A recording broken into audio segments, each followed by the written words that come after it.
Welcome to the Quiet Man series, episode 1.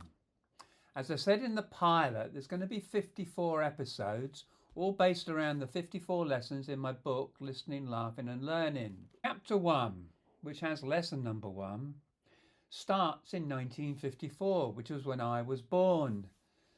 Now, 1954 was a different era to 2024, let me assure you. When you were a child in the 50s, there were 3 mantras. A child should be seen and not heard. You always had to be quiet. And spare the rod, spoil the child. It was brought home for me when I took my son home. He was about 5 years old. And he was playing around in the front room of the family house that I grew up in. Just being boisterous and rowdy like any 5-year-old. And my mother turned round and suddenly shouted out, "Neil, control your son." And I looked at her and I said, "Are you telling me that I used to be just like that?" And she said, "Oh, yes." And I just turned round and said to James, "Carry on, son." And what it was in the 50s, there was this collective doom around Britain losing the empire.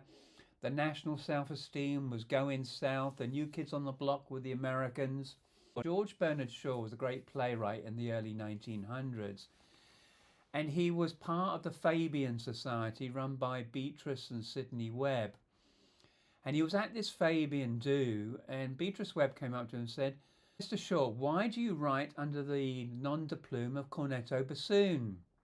And George Bernard Shaw was a real wit. He turned around very quickly and said, "Well, Mrs. Webb," he said, "a writer can write alone and not be known unless they blow their own trumpet." And George Bernard Shaw was writing a column for the then Manchester Guardian under the nom de plume of cornetto bassoon.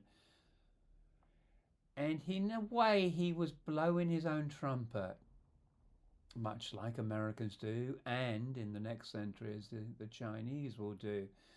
So there's something about blowing your own trumpet and getting known and being seen. And in my quiet way, writing this book is me blowing my own trumpet. As you will have heard in the pilot, I was told many years ago to stop hiding my light under a bushel. Now, one of the other things that came up when I was growing up was when I went to primary school, you get introduced to exams. And in the first year, I came second. The chap that came first was a guy called Ian Johnson. And because he came first, he got the scholarship to the local grammar school, Portsmouth Grammar School, which was the prestigious school in the area. And I came second and I didn't go.